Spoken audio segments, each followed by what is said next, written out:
Welcome to a new test and teardown video. This time I think it's a homebrew product. It's actually quite beautifully made. I think it's very old.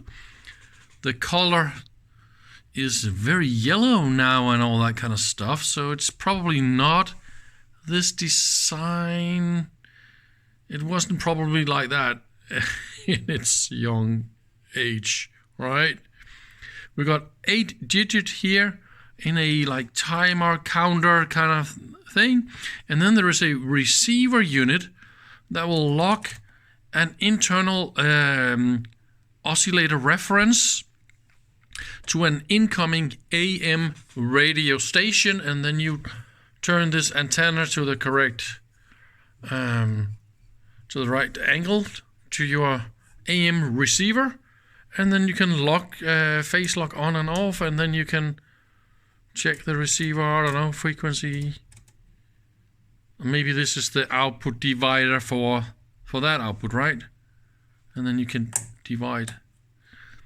So you can start, stop, reset, some counter stuff. Frequency, period, ratio, all sorts of stuff. How is that possible with only one input? I don't understand exactly how that works. Well, we got this is the power on off. We got an amplifier that should be able to do 80 megahertz. With a little bit of sensitivity, trickle level. And that's kind of it. So the antenna is a jack connector. But it's just really well made. I mean, is this really homebrew? Somebody got some talents, right? Let's look at the rear of this unit. So that's the bottom. The holes are drilled at a perfect line. And here's the back. We got some start, stop, ground. Okay, so that explains probably the period, pulse, timing stuff. Oh yeah, and by the way, the hole for the antenna, look at that. It is perfectly centered. I think we should probably take off the lid before we power this up. So now the lid is off, yeah. I mean, maybe this is homebrew, but look at that level. It is amazingly well done. This is the kind of level you see very rarely. I see a little bit of marks here. Trying to figure out how old this is, but it is very old. Look at all the LED drivers. How is that done with counters and latches and decoders, 7-segment drivers and all that kind of stuff? Wow. This took 1,000,000 years to build. So what have we got with the time code? No, I mean the date coding here is 75. 1970, yes, 75, all of it. So it's from 1975. I mean, the smell definitely backed this up. This yellow, smelly. It's a smoker, definitely. I mean, can you imagine the smell of old ashtray and wet dog? This is how this this is how this thing smells. I mean, this is disgusting. So my wife just gave me those.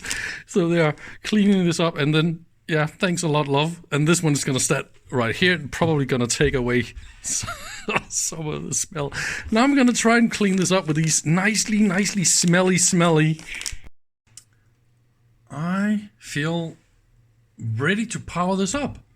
So let's turn on mains, and nothing happened there, so it is definitely looking alive. It's using 30 watts. and I connected my scope to that output. Phase lock, frequency, no. Let's see if there's any. So this is the, oops, that is me doing some dumb. Here is channel 2. Let's turn off channel 1. Let's do that. I believe there is a signal. Okay, so it's some really tiny spikes. That is odd. How is that going to work? If okay. That is the output. So those are really, really thin pulses. Ugh. Ew. So that is 10 megahertz. The top ones, that is definitely not good. Oy, oy, oy. This thing looks like it's definitely infected by some alien signals. I don't know. That can't be good at all. So that means definitely the time-based amplifier output things is definitely not working. And I would not expect this to be able to measure anything at all, right? Here's some gate.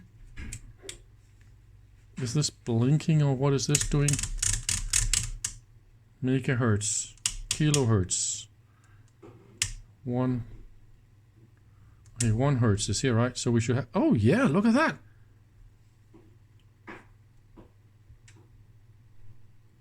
Let me input 10 kilohertz. Is that working? So I should, look at that, is a surprise. I input 10 kilohertz. And what is that? That is 10 kilohertz. I am a little bit surprised, and this is a sine wave, so let me give it a square wave. So it's probably much better for its counting, as you can see here. What the heck, it works. What if I go up here? 10 kilohertz, 10. Aha, 10 kilohertz here, right? Let's crank it up. So that is 10 kilohertz. Let's go 100 kilohertz. Yeah. Okay. So that is 1 megahertz. Okay. That is 10 megahertz and it still works. Let's play ball. Oops, that is 50 megahertz. And probably I need to just give it a little bit more. So that was 50. Let's go 60 and then play with the sensitivity knob here. How about no? So maybe I could just give it a little bit more from my side. No, I am giving it a lot of volts and that is not a good thing. Let's go down in frequency.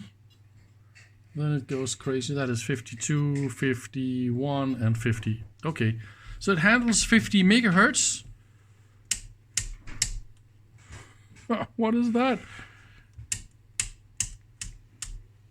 Ooh, we can get a lot of...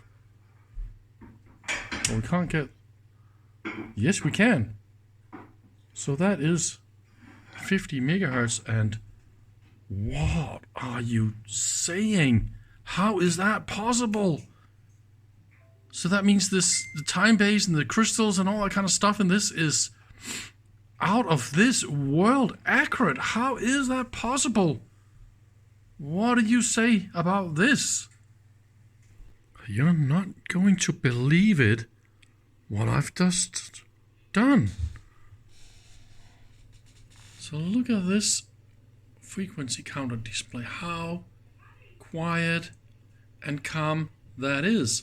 I am of course inputting 49.876543 megahertz. Okay, and you can see that I'm doing that right here. So this is my input, and of course it's reading exactly that. So how is that possible? I am cheating a little bit. I'm using the receiver. So the receiver is, of course, a long wave receiver for the 243 kilohertz band. So this is a long wave receiver that was used back in the 70s, 80s, 90s in Denmark for time reference purpose. And it was also broadcasting all sorts of news and stuff, by the way, at the same time. But the frequency of that transmitter was super accurate. And that is exactly what this unit can use as a locked oscillator here. And also what happened, the output now is nice and stable. Ha ha! And it is square waves. And it is, of course, responding to my dial here, right? So all that works. And of course it is accurate because it is now locked. This output here from this clock oscillator is, of course, locked to the 243 kilohertz I'm generating using my other output here. And since those two outputs are made from the same main oscillator inside this one, right? So the difference between those are not drifting. And that is, of course, why this output is completely stable. That is the math behind that trick. So how do you couple a little bit into that antenna? Yeah, this is how you do it, right? Of course that works. It is amazing. Let's look a little bit on all that electronics. It is packed with electronics, and all this up here is, of course, the receiver. All this stuff here, that is the receiver, and that will be all the counting and locking to that crystal. And here is, of course, a diode in this oscillator circuit.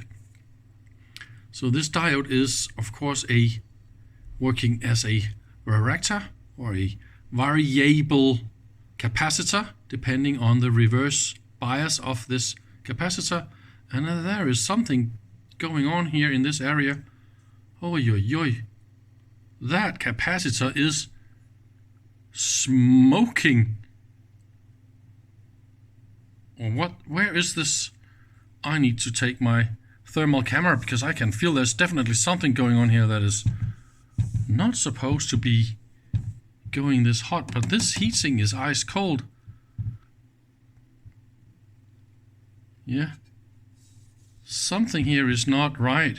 Hang on a second. So let's have a look here.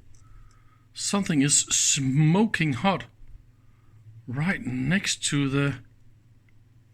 So it is not that capacitor, but it's right and left.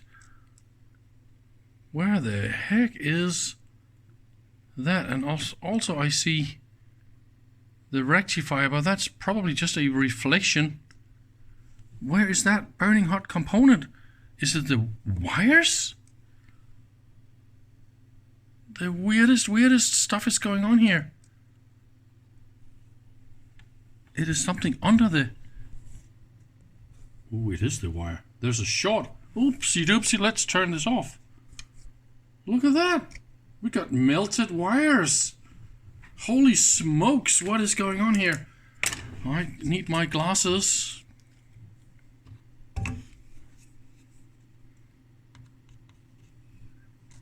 It's those wires.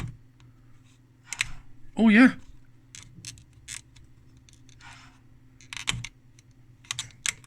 Oops. This can't be good. So those wires are burning hot.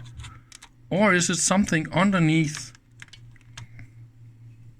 I want to have a...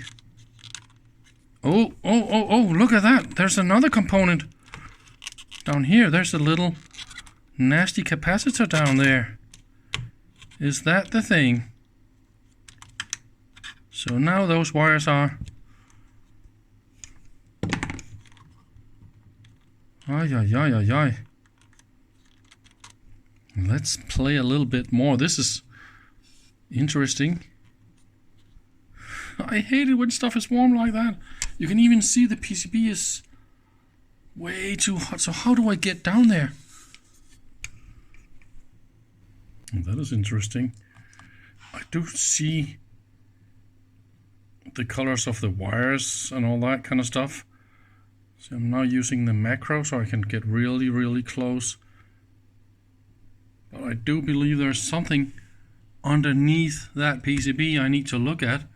So how do I get down there? That is interesting. It's definitely not supposed to be this warm.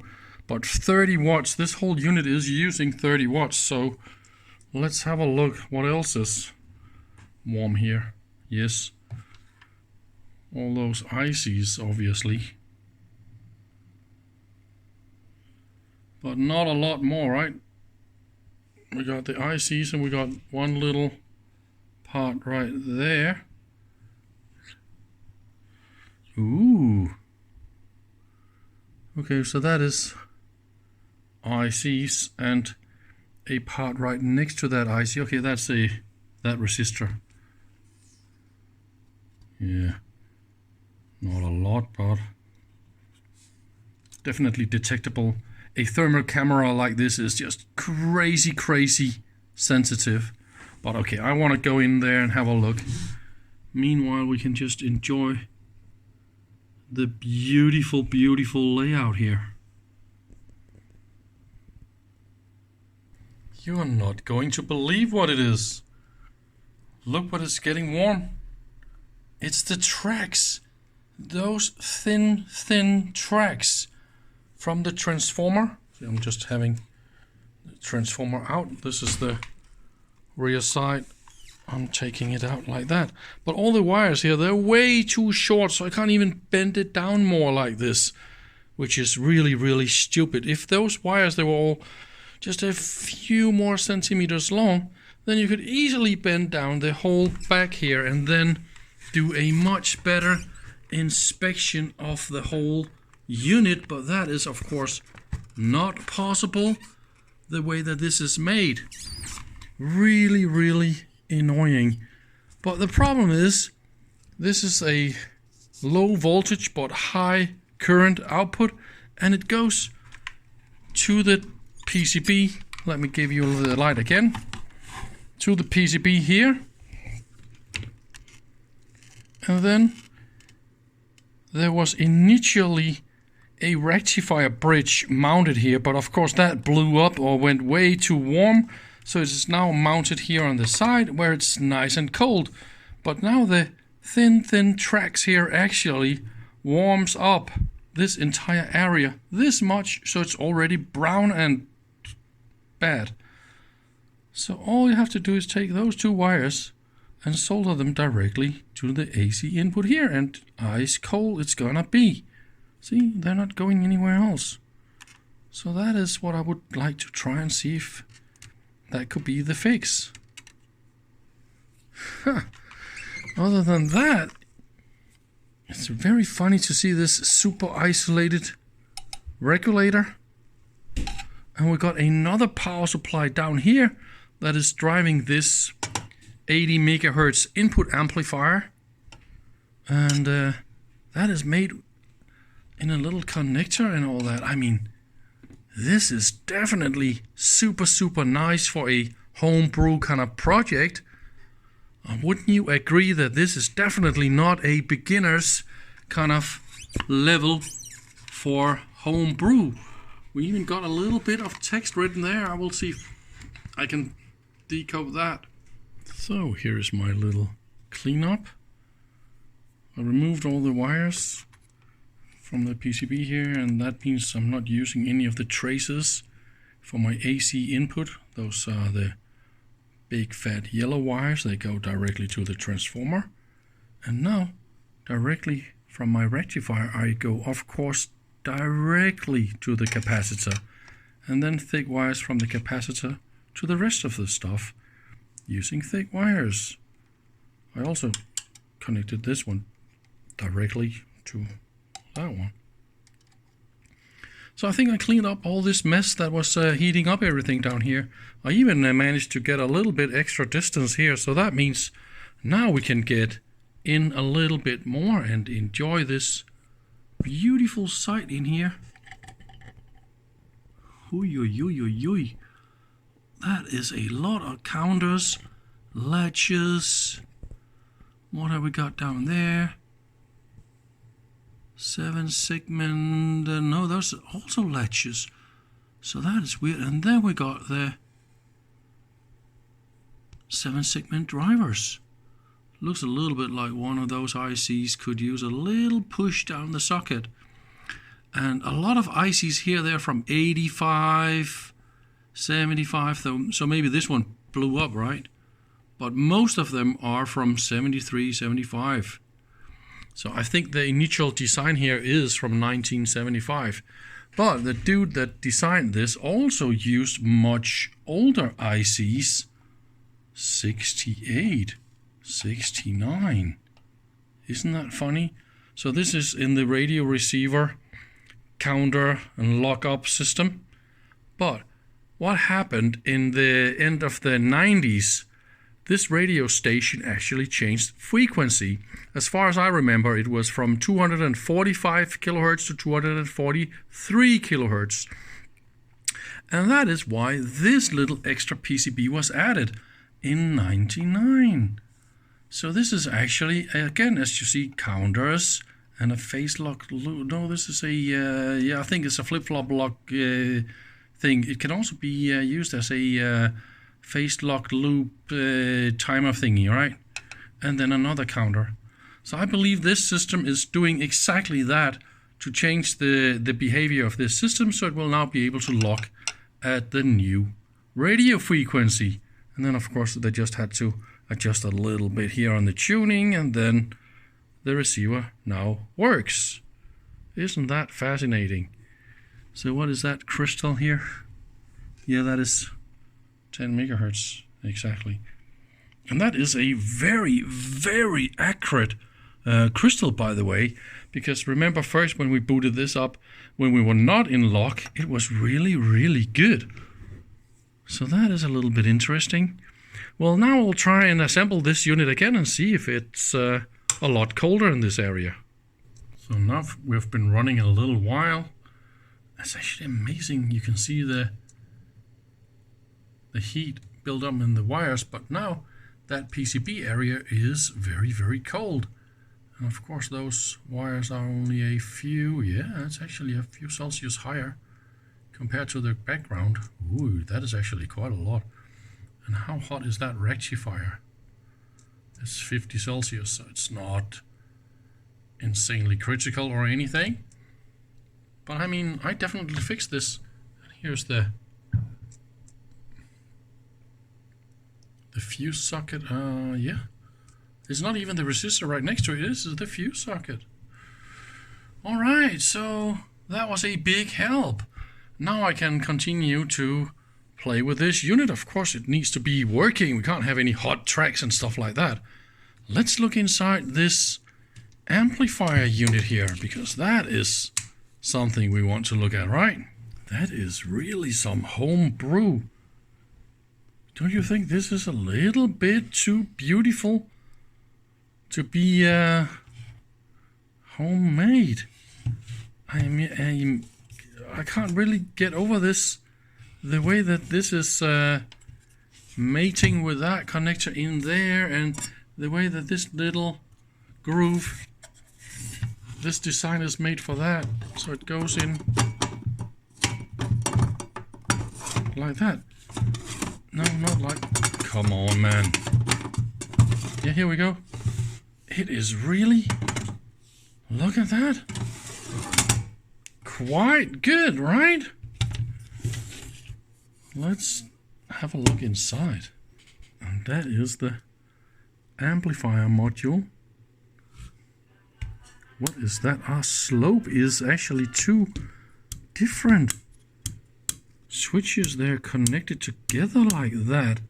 That is a little bit weird. How is that working? And that PCB looks like it is some sort of a kit. This is not homebrew all the way, this. And look at it again, from 75. And then there's this little add-on here, also from 1975. Huh. And that PCB is coated somehow. And that looks like some sort of a kit, but there's no names or numbers or anything on it. And wouldn't you just add your own name or some kind of a name if you design this PCB yourself? I don't know. I know I would. But maybe this dude didn't do that. So I don't know who designed this, but it was in about 1975. And I think that is more or less what I wanted to show you in this video. So thank you very much for watching, and please come again.